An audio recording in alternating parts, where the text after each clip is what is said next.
श्री श्री कृष्ण गोविंद हरे मुरारी, हे नाथ नारायण वासुदेवा।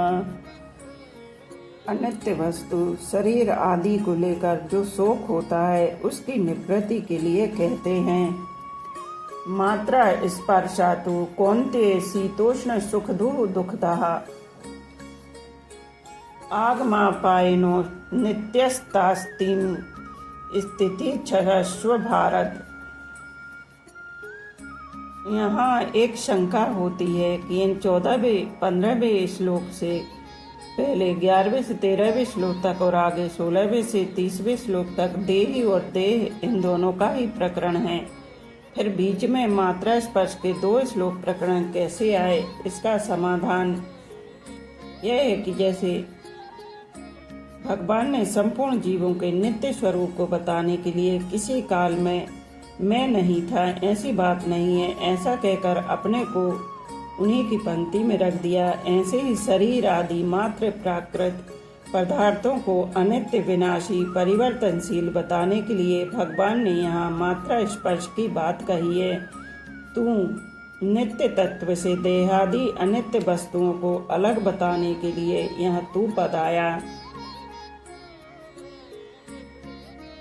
मात्रा स्पर्श जिनसे माप तोल होता है अर्थात जिनसे ज्ञान होता है, उन ज्ञान के साधन इंद्रियों और अंतःकरण का नाम मात्रा है। मात्रा से अर्थात इंद्रियों और अंतःकरण से जिनका संयोग होता है उनका नाम स्पर्श है।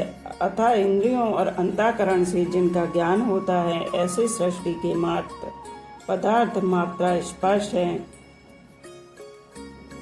परिशिष्ट भाव जैसे शरीर कभी एक रूप नहीं रहता, प्रतिक्षण बदलता रहता है, ऐसे ही इंद्रियां मन बुद्धि से जिनका ज्ञान होता है वे संपूर्ण सांसारिक पदार्थ भी कभी एक रूप नहीं रहते, उनका संयोग और वियोग होता रहता है। जिन पदार्थों को हम चाहते हैं उनके संयोग से सुख होता है और वियोग से दुख होता है। जिन पदार्थों को हम नहीं चाहते उनके वियोग से सुख होता है और संयोग से दुख होता है। पदार्थ भी आने जाने वाले तथा अनित्य हैं। ऐसे ही जिनसे पदार्थों का ज्ञान होता है वे इंद्रियां और अंतःकरण भी आने जाने वाले तथा अनित्य हैं और पदार्थों से होने वाला सुख दुख भी आने जाने वाला तथा अनित्य है। परंतु स्वयं सदा ज्यों का त्यों रहने वाला निर्विकार तथा नित्य है, अतः उनको सह लेना चाहिए, अर्थात उनके संयोग वियोग को लेकर सुखी दुखी नहीं होना चाहिए, प्रत्युत निर्विकार रहना चाहिए। सुख और दुख दोनों अलग अलग होते हैं पर उनको देखने वाला एक ही होता है और उन दोनों से अलग निर्विकार होता है। परिवर्तनशील को देखने से स्वयं की अपरिवर्तनशीलता का अनुभव स्वतः होता है। शीत शब्द अनुकूलता और उष्ण शब्द प्रतिकूलता का वाचक है। तात्पर्य है कि ज्यादा सर्दी ठंड पड़ने से भी वृक्ष सूख जाता है और ज्यादा गर्मी पड़ने से भी वृक्ष सूख जाता है। अतः परिणाम में सर्दी और गर्मी दोनों एक ही हैं। इसी तरह अनुकूलता और प्रतिकूलता भी एक ही है। इसलिए भगवान इन दोनों को ही सहने की अर्थात इनसे ऊंचा उठने की आज्ञा देते हैं। सुख दुख हर्ष शोक राग द्वेष काम क्रोध आदि आने जाने वाले बदलने वाले हैं पर स्वयं स्वरूप ज्यों का त्यों रहने वाला है। साधक से यह बहुत बड़ी भूल होती है कि वह बदलने वाली दशा को देखता है पर स्वयं को नहीं देखता, दशा को स्वीकार करता है पर स्वयं को स्वीकार नहीं करता। दशा पहले भी नहीं थी और पीछे भी नहीं रहेगी, अतः बीच में दिखने पर वह नहीं है परंतु स्वयं में आदि अंत और मध्य है ही नहीं। दशा कभी एक रूप रहती ही नहीं और स्वयं कभी अनेक रूप होता ही नहीं। जो दिखता है वह भी दशा है और जो देखने वाली बुद्धि है वह भी दशा है। जानने में आने वाली भी दशा है और जानने वाली भी दशा है। स्वयं में ना दिखने वाला, ना देखने वाला, ना जानने में आने वाला, ना जानने वाला, ये दिखने वाला, देखने वाला आदि सब दशा के अंतर्गत हैं। देखने वाला तो नहीं रहेगा पर स्वयं रहेगा, क्योंकि दशा तो मिट जाएगी पर स्वयं रह जाएगा। तात्पर्य कि दिखने वाले दृश्य के साथ संबंध होने से ही स्वयं दिखने वाला दृष्टा कहलाता है। अगर दिखने वाले के साथ संबंध न रहे तो स्वयं रहेगा, पर उसका नाम देखने वाला नहीं रहेगा। इसी तरह शरीर के साथ संबंध होने से ही स्वयं चिन्मय सत्ता शरीरी कहलाता है। अगर शरीर के साथ संबंध न रहे तो स्वयं रहेगा, पर उसका नाम शरीरी नहीं रहेगा। अतः भगवान ने केवल मनुष्यों को समझाने के लिए ही शरीरी नाम कहा है। यम ही न व्यथयन्त्येते पुरुष सर्व सम दुख सुखम धीरम स्वस्मृत वाय कल्पते। यह मनुष्य योनि सुख दुख भोगने के लिए नहीं मिलती, प्रत्युत सुख दुख से ऊंचा उठकर महान आनंद परम शांति की प्राप्ति के लिए मिली है। जिस आनंद सुख शांति के प्राप्त होने के बाद और कुछ प्राप्त करना बाकी नहीं रहता। अगर अनुकूल वस्तु व्यक्ति परिस्थिति आदि के होने में अथवा उनकी संभावना में हम सुखी होंगे, अर्थात हमारे भीतर अनुकूल वस्तु व्यक्ति आदि को प्राप्त करने की कामना लोलुपता रहेगी, तो हम अनुकूलता का सदुपयोग नहीं कर सकेंगे। अनुकूलता का सदुपयोग करने की सामर्थ्य शक्ति हमें प्राप्त नहीं हो सकेगी, कारण कि अनुकूलता का सदुपयोग करने की शक्ति अनुकूलता के भोग में खर्च हो जाएगी, जिससे अनुकूलता का सदुपयोग नहीं होगा किंतु भोग ही होगा। इसी रीति से प्रतिकूल वस्तु व्यक्ति परिस्थिति घटना क्रिया आदि के आने पर अथवा उनकी आशंका से हम दुखी होंगे तो प्रतिकूलता का सदुपयोग नहीं होगा किंतु भोग ही होगा। दुख को सहने की सामर्थ्य हमारे में नहीं रहेगी, अतः हम प्रतिकूलता के भोग में ही फंसे रहेंगे और दुखी होते रहेंगे। अगर अनुकूल वस्तु व्यक्ति परिस्थिति घटना आदि के प्राप्त होने पर सुख सामग्री का अपने सुख आराम सुविधा के लिए उपयोग करेंगे और उससे राजी होंगे तो यह अनुकूलता का भोग हुआ, परंतु निर्वाह बुद्धि से उपयोग करते हुए उस सुख सामग्री को अभावग्रस्तों की सेवा में लगा दें तो यह अनुकूलता का सदुपयोग हुआ। अतः सुख सामग्री को दुखियों की ही समझें, उसे दुखियों का ही हक, उस पर दुखियों का ही हक है। मान लो कि हम लखपति हैं तो हमें लखपति होने का सुख होता है, अभिमान होता है, परंतु यह सब तब होता है जब हमारे सामने कोई लखपति ना हो। अगर हमारे सामने देखने सुनने में जो आते हैं वे सब के सब करोड़पति हों तो क्या हमें लखपति होने का सुख मिलेगा? बिल्कुल नहीं मिलेगा। अतः हमें लखपति होने का सुख तो अभावग्रस्तों ने दरिद्रों ने ही दिया है। अगर हम मिली हुई सुख सामग्री से अभावग्रस्तों की सेवा ना करके स्वयं सुख भोगते हैं तो हम कृतज्ञ होते हैं। इसी से सब अनर्थ पैदा होते हैं, कारण कि हमारे पास जो सुख सामग्री है वह दुखी आदमियों की दी हुई है। अतः उस सुख सामग्री को दुखियों की सेवा में लगा देना हमारा कर्तव्य होता है। यदि हम सुख दुख का उपभोग करते रहेंगे तो भविष्य में हमें भोग योनियों में अर्थात स्वर्ग नरक आदि में जाना ही पड़ेगा, कारण कि सुख दुख भोगने के स्थान ये स्वर्ग नरक आदि ही है। यदि हम सुख दुख का भोग करते हैं, सुख दुख में सम नहीं रहते, सुख दुख से ऊंचे नहीं उठते, तो हम मुक्ति के पात्र कैसे होंगे? नहीं हो सकते। 14वें श्लोक में भगवान ने कहा है कि ये सांसारिक पदार्थ आदि अनुकूलता प्रतिकूलता के द्वारा सुख दुख देने वाले और आने जाने वाले हैं, सदा रहने वाले नहीं हैं, क्योंकि ये अनित्य हैं, क्षण भंगुर हैं। इनके प्राप्त होने पर उसी क्षण इनका नष्ट होना शुरू हो जाता है। इनका संयोग होती है, इनसे वियोग होना शुरू हो जाता है। ये पहले नहीं थे, पीछे नहीं रहेंगे और वर्तमान में भी प्रतिक्षण अभाव में जा रहे हैं। इनको भोग कर हम केवल अपना स्वभाव बिगाड़ रहे हैं, सुख दुख के भोगी बनते जा रहे हैं। सुख दुख के भोगी बनकर हम भोग योनि के ही पात्र बनते जा रहे हैं। फिर हमें मुक्ति कैसे मिलेगी? हमें भुक्ति भोग की ही रुचि है, तो फिर भगवान हमें मुक्ति कैसे देंगे? उनका इस प्रकार यदि हम सुख दुख का उपभोग ना करके उनका सदुपयोग करेंगे तो हम सुख दुख से ऊंचे उठ जाएंगे और महान आनंद का अनुभव कर लेंगे।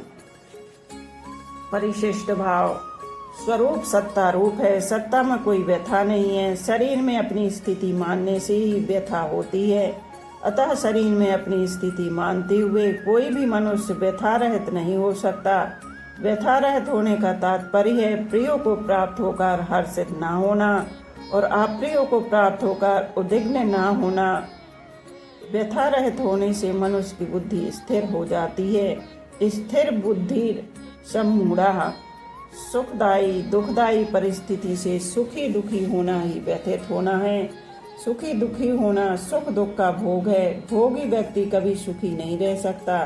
साधक को सुख दुख का भोग नहीं करना चाहिए, प्रत्युत सुख दुख का सदुपयोग करना चाहिए।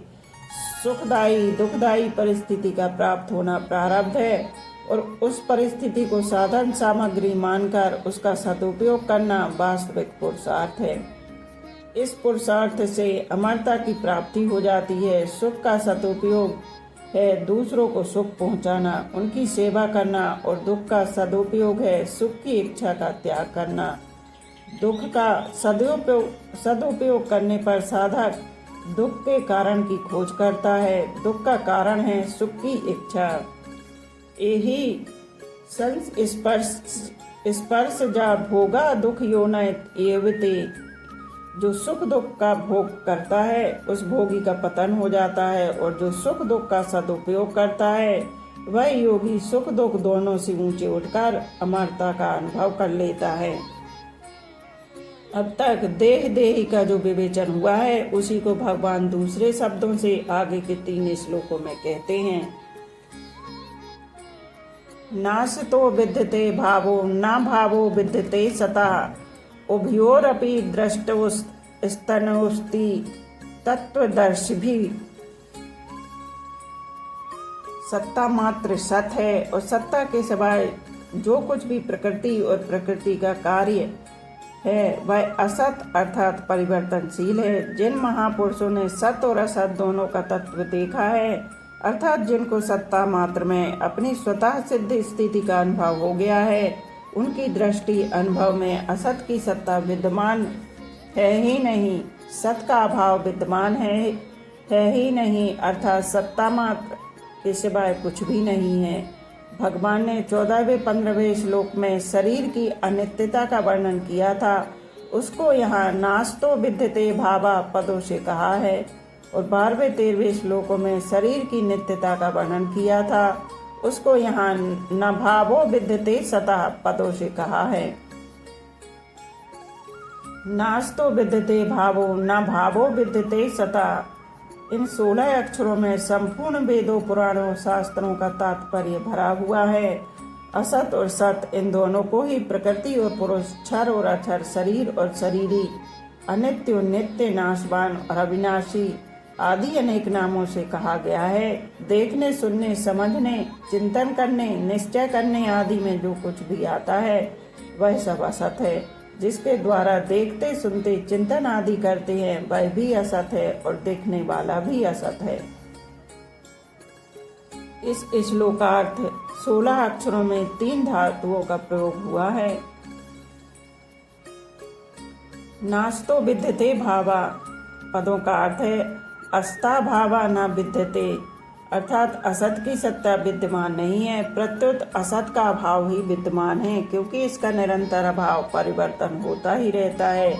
असत वर्तमान नहीं है, असत उपस्थित नहीं है, असत प्राप्त नहीं है, असत मिला हुआ नहीं है, असत मौजूद नहीं है, असत कायम नहीं है। जो वस्तु उत्पन्न होती है उसका नाश अवश्य होता है, यह नियम है। उत्पन्न होती ही तत्काल उस वस्तु का नाश शुरू हो जाता है। उसका नाश इतनी तेजी से होता है कि उसको 2 बार कोई देख ही नहीं सकता, अर्थात उसको एक बार देखने पर फिर दोबारा उसी स्थिति में नहीं देखा जा सकता।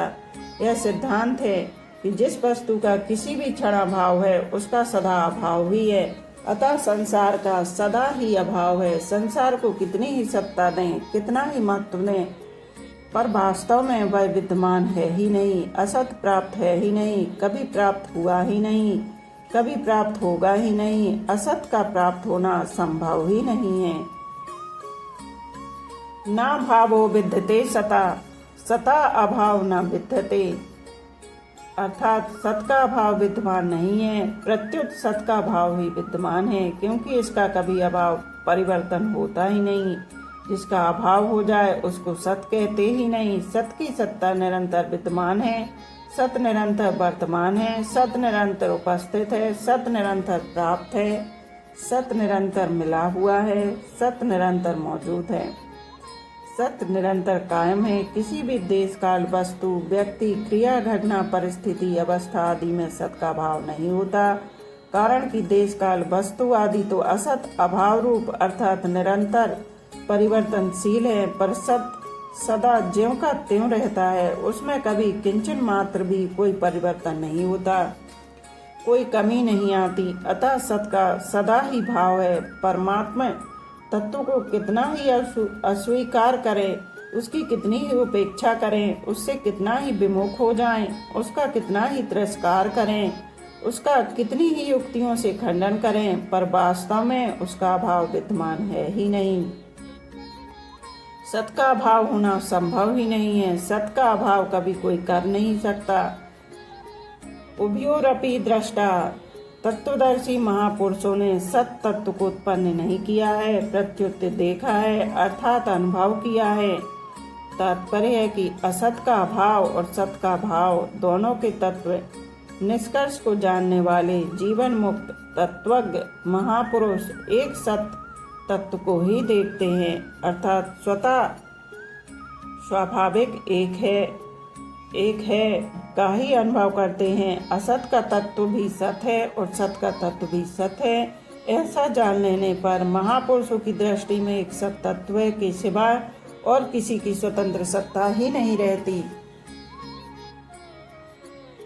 असत की सत्ता विद्यमान न रहने से उसका अभाव और सत का भाव विद्यमान न रहने से उसका भाव सिद्ध हुआ। निष्कर्ष यह निकला कि असत है ही नहीं, प्रत्युत सत ही सत है। उस सत तत्व में देह और देही का विभाग नहीं है। जब तक असत की सत्ता है तब तक विवेक है। असत की सत्ता मिटने पर विवेक ही तत्व ज्ञान में परिणत हो जाता है। उभयोरपि दृष्टोन्त तस्त्वयोस्ति तत्वदर्शिवा, इसमें उभयोरपि में विवेक है, अंतः में तत्व ज्ञान है और दृष्टा में अनुभव है, अर्थात विवेक तत्व ज्ञान में परिणत हो गया और सत्ता मात्र ही शेष रह गई।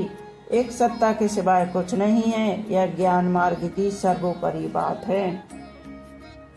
असत की सत्ता नहीं है, यह भी सत्य है, और सत का अभाव नहीं है, यह भी सत्य है। सत्य को स्वीकार करना साधक का काम है। साधक को अनुभव हो अथवा ना हो, उसको तो सत्य को स्वीकार करना है को स्वीकार करना है और नहीं को अस्वीकार करना है। यही वेदांत है, वेदों का खास निष्कर्ष है। संसार में भाव और अभाव दोनों देखते हुए भी अभाव मुख्य रहता है। परमात्मा में भाव और अभाव दोनों देखते हुए भी भाव मुख्य रहता है। संसार में अभाव के अंतर्गत भाव अभाव है और परमात्मा में भाव के अंतर्गत भाव अभाव है। दूसरे शब्दों में संसार में नित्य वियोग के अंतर्गत संयोग वियोग है और परमात्मा में नित्य योग के अंतर्गत योग वियोग मिलन विरह है। अतः संसार में अभाव ही रहता है और परमात्मा में भाव ही रहता है।